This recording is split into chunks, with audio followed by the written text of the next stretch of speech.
Yes, Fadi TV jimbaniriza kadde kano. Mwasibye mutya muli mutya ngenda kubasaba mu subscribing munyige kadde.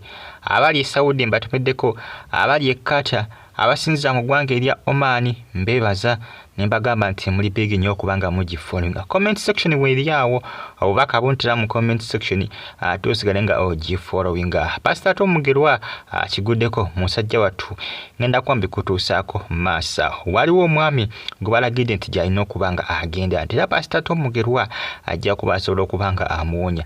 Ngenda kwambi kutuusaako byonna. Stay on YouTube platform ojja kuba ofuna ebisinga ate ebyakabi. Fadi TV, Fadi UG News, KBTV ugikosane KRTV Uganda nabane mbagala nnyo mwenna era nembebaza nembagamba nti mwebale nnyo okubanga mugifollowinga. Waliwo omwami atrending ennyo ku social media era nga musajja wattu oba biki ebyamundu abasinga bagamba nti dyali bedogo. Abasinga bamuwadde solution nti agende wa Pastor Tom Mugerwa mutundwe ku MCF bagita mutundwe Christian Fellowship. Manya abasinga bagamba nti omuntu mutwale ku MCF bakubuuza MCF yetya. Abasinga bagamba kyali ako ku MCF. Kyali ako ku MCF bambi abasinga tebagitegeera. Eba short form eya mutundwe Christian Fellowship MCF church ya Pastor Tom Mugerwa. M standing mutundwe, C Christian, F Fellowship. Yo church ya Pastor Tom Mugerwa mutundwe Christian Fellowship. Era abasinga bamugamye nti amutwalike wa Pastor Tom Mugerwa side zawali emutundwe. Side zawali emutundwe nange ndowooza ge magezi gennyinza okumuwa agendeyo kageze kalabe abe Pastor Tom Mugerwa kyana mugamba kubanga bade batika kubanga bamutwala kumulongoosa nga bagala kumutwala kola ki kubanga alongoosa ngenda kubanyongera kubanga kolaga ebifaananyi bye nabo birabe bambagamba kansa abala bagamba dogo ne bambi yafuukuka face yonna face yatabuka.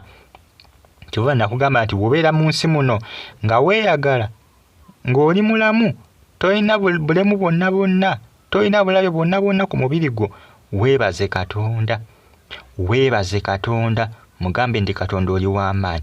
Beera ng'omusinza buli nkya noba togenze ku kyaki osooka okumusinziza ewaka kubanga bakuwonyeza bingi. Abantu balwadde, abantu balina endwadde ezitategerekeka. Nabo omwana yamera ekizimba mu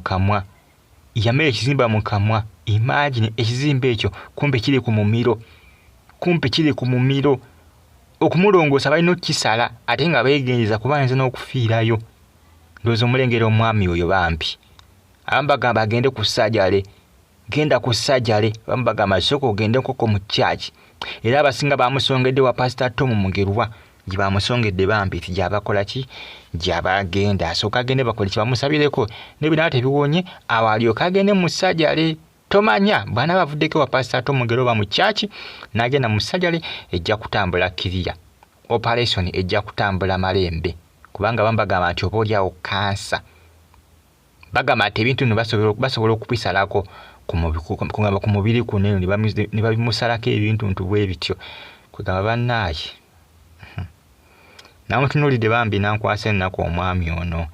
Amazima bambi abantu bali bubi, abantu balwadde ebyaddala. Kyovula nsiba nkugamba ate sijja kukoma kikugamba nti woba oli kiriya ng'oli fayini yongera okwebaza Katonda, yongera okumutendereza, yongera okumusiima okubanga obulamu bwo munnanga akyabutambuza kiriya, okubanga obulamu bwo bukyatambula nnomo, okubanga obulamu bwo bukyali malembe. Yongera okumwebaza, yongera okumutendereza, yongera okumusinza. Eno bagita Fadi TV subscribing onyige kale mu ddiini yonna yonna gy'okola kijjokkiririzaamu. Nze omuntu eddiini yonna gy'okkiririzaamu siginaako buzibu. Nze sina buzibu bwonna bwonna ku ddiini ate nga ndi musiraamu. Abalokole mbasaamu ekitiibwa, abakristaayo mbasaamu ekitiibwa. Mwenna mujjidde oba oli muki oba oli musamize. Buli muntu waddembe okubeera mu ddiini gy'akkiririzaamu, waddembe okubeera mu ddiini yonna yonna gy'akola ki gy'akkiririzaamu.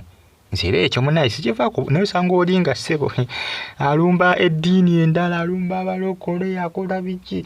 Nze abasheeka abalumba abalokole sikkiriziganya nabo. baleke buli omuntu akkirize mu ddiini ye oba pasita bababba be bamanyi ate ani abayita nga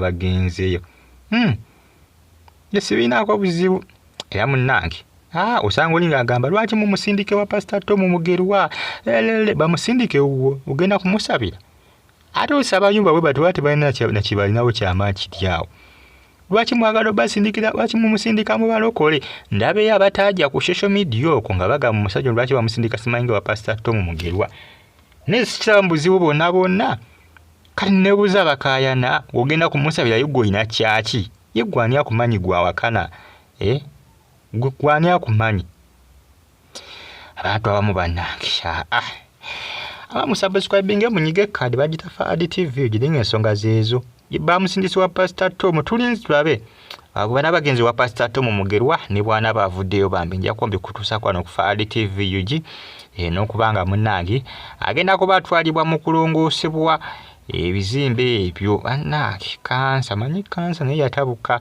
kansa ebyo nasobola okubikola lwakuba si kansa yekka lwakuba si kansa yekka naye nga kansa oluusi yatera okubikola nzano kwesanga oluusi ng'alina obuwuka mu bubiri ng'afunyeko skin rash bagita skin rash neno skin rash ng'aba asusse kansa asobola okubikola ne skin rash asobola okubikola ambagambo baddogo amanyi n'eddogo gye liri sinali ngamba eddogo tiriyo nga mpaka nyesebe eddogo gye liri ebyaddala abantu balogera ddala bannaabwe zanya gwe n'okuzanya gye bali abasawo abaganda bakola eddogo ettuufu gye bali sinali mpaka nanga ngamba eddogo teriri eddogo lya kiwaana naye kati ngenda nzikiriza nti eddogo gye liri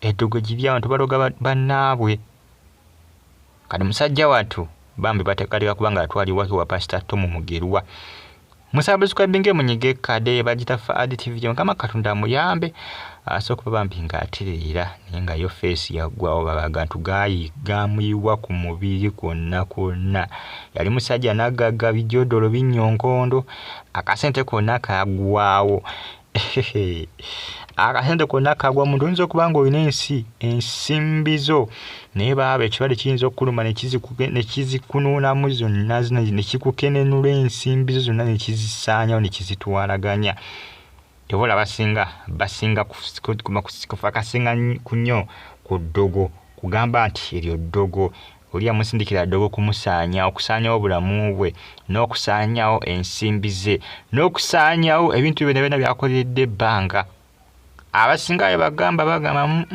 abo baali bamutagetinze kukola ki kwagala kumwavuwaza byebyo munnanga awo ensi weetuuse beera n'esente naye ng'osabira Katonda eddogo lireme kukwata kubanga abantu bangi nnyo abakufuuyira ennindi abantu bangi nnyo abagenda mu masabo okwagala okukwavuwaza okwagala okukufuula nga ekitategerekeka mwegendereze tubeera n'essente n'ogenda nga munnange weesoma okola biki weegendereze bajja kukuloga abantu balina emitima emibi mu nsi muno musubscribe mubeere bulungi